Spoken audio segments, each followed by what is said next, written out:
ये love story धोखेबाज राधिका की है। महेश और राधिका दोनों एक दूसरे से वर्षों से प्यार तो करते थे, लेकिन इजहार नहीं कर पा रहे थे। एक दिन महेश के घर में बर्थडे पार्टी थी, तो उसमें राधिका भी शामिल थी।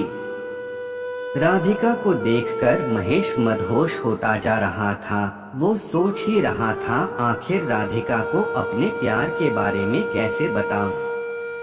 उतने में राधिका ने उससे उसके घर छोड़ने के लिए कही, तो महेश बहुत ही प्रफुल्लित मन से तैयार हो गया और रास्ते में अपने दिल की बात बताया। तो राधिका बोली, नहीं महेश, मैं आपको भाई मानती हूँ, उम्र में भी छोटी हूँ। तो महेश गाड़ी रोककर राधिका का पैर पकड़ लिया।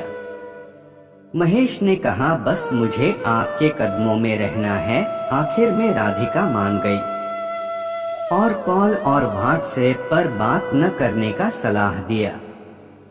महेश भी उसकी हर बात को बिना किसी हिचक के एक्सेप्ट किया। इतने में उसका घर आ गया। महेश ने उसे उसके घर पर छोड़ दिया। अब उसकी लव स्टोरी की कहानी तो शुरू हो गई, लेकिन महेश के मन में कहीं न कहीं से कॉल पर बात न करने का गम था। उसे फील हुआ, राधिका पहले से ही किसी से अटैच है। मैं उसके खुशी में बाधा बन रहा हूँ। वो खुश है तो मेरा प्यार खुश है। इतना सब कुछ मंथन करने के बाद महेश ने लड़की से माफी मांगने का फैसला लिया।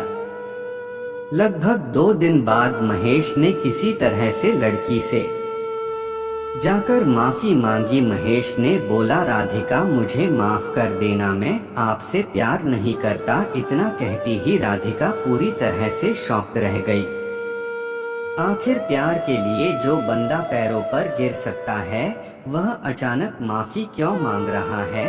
10 दिन नहीं बीते थे, राधिका पूरी तरह से बेचैन होने लगी। महेश से मिलना चाहती थी, अपने गलती का माफी मांगना चाहती थी। जैसे तैसे राधा ने महेश से कांटेक्ट किया और अपने प्यार का इजहार किया, साथ जीने मरने की कसम तक खाई।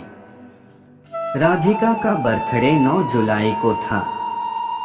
बारिश और तूफान पूरी तरह से मजबूर कर रखी थी। लोगों का आना जाना मुश्किल था। इसके बावजूद महेश ने बर्थडे सेलिब्रेशन के लिए मार्केट जाकर उसके लिए गिफ्ट लिया। उसी रात में मिलने की प्लानिंग भी था। महेश ने रात के बजे उससे मिलने गया, उसे गिफ्ट देकर उसके माथे पर टीका लगाया। फिर गले जैसे ही लगाना चाहा तो राधिका महेश के ऊपर भड़क गई। सिर्फ इसीलिए प्यार करते हो। महेश एकदम शून्य हो गया, मानो उसके पैरों तले से जमीन खिसक गया हो। वहां से चुपचाप भीगी आंखों में आंसू लिए चला आया। दोनों की बातचीत बंद हो गई और अलग अलग रहने लगे। महेश के दिल पर जो चोट लगी थी वह कभी नहीं भूल सकता था। उसके सारे कांटेक्ट को ब्लॉक कर दिया था। 2 महीने बाद राधिका ने अपनी फ्रेंड के नंबर से कॉल करके माफी मांगी, तो महेश ने साफ इनकार कर दिया। मैं कभी भी आपसे संपर्क नहीं रख सकता हूँ, मैं आपके काबिल नहीं हूँ। इतना सुनते ही राधिका रोने लगी और एक चांस के लिए गिड़गिड़ाने लगी, तो महेश भी मान गया। अब दोनों की लव स्टोरी बहुत अच्छे से चल रही थी। दोनों एक दूसरे से मिलने जुलने भी लगे थे।